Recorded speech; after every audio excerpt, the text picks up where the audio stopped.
Good morning, church family. Pastor Mike here, and I want to welcome you to today's good news.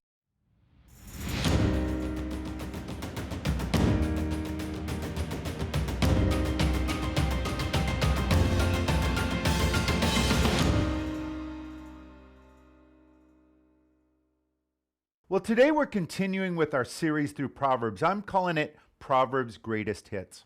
Every morning we're taking one verse out of a chapter of Proverbs and giving a short devotional to help you and encourage you. Well, in our verse today, we're going to learn about pets. Speaking of pets, that reminds me of the story of Mr. Pig and Mrs. Hen who were walking down the street one day.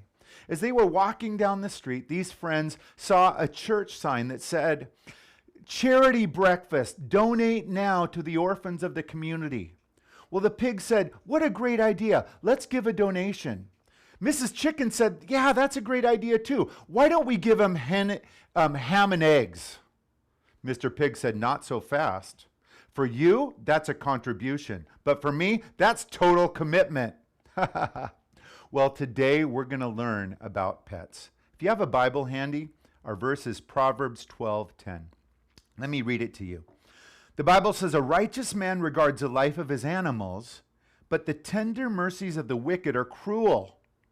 Another Bible translation puts it this way: "The godly care for their animals, but the wicked are always cruel." So godly people care for their pets. I know so many of you love your pets so much. You know, my daughter, she is the animal lover of our family. When she goes to bed, she's got 4 animals in her room. Do you know what they are? Try and guess. Well, of course, little dog. We got kitty. We got fish. But the 4th animal in my daughter's room is a 6-foot orange snake. It's in a cage. I hate snakes, especially when they eat those little mice every 2 weeks. But you know, we've got to be careful, because if we're not too careful, we begin to love our pets more than people. We begin to care for our pets more than people. God did not create man in the image of a dog. We're created in man's image. So people always need to be our focus. Our love needs to be focused on people. Enjoy pets. Be blessed by pets. But make sure you're not caring and loving for pets more than you are your fellow man. But on the other extreme, some people abuse animals. They don't care for animals. I remember one time I was walking down to the beach for a church baptism, and this giant dog comes running up at me. As I prepared to pet this giant dog, it leaped at me and took a chunk out of the back of my thigh. I was so mad, blood rushing down. I grabbed a big rock and chucked it at this dog. I was so mad. And yet 200 people from the church were watching me, and I went through with the baptism. I didn't get rabies. I didn't die. You know, but there are certain people that abuse animals and are mean to animals, that think that animals are only for food. Are animals for food? Do you know the ancient American Indian name for vegetarian? Bad hunter. Hey, and Jesus did say, "Rise and kill and eat."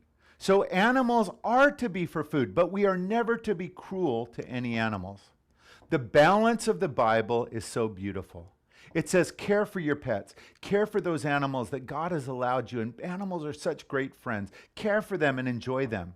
Also, animals were created to feed God's greatest creature, human beings. So be open to that. If you enjoy a steak, go for it. If you don't like eating steak, that's okay too.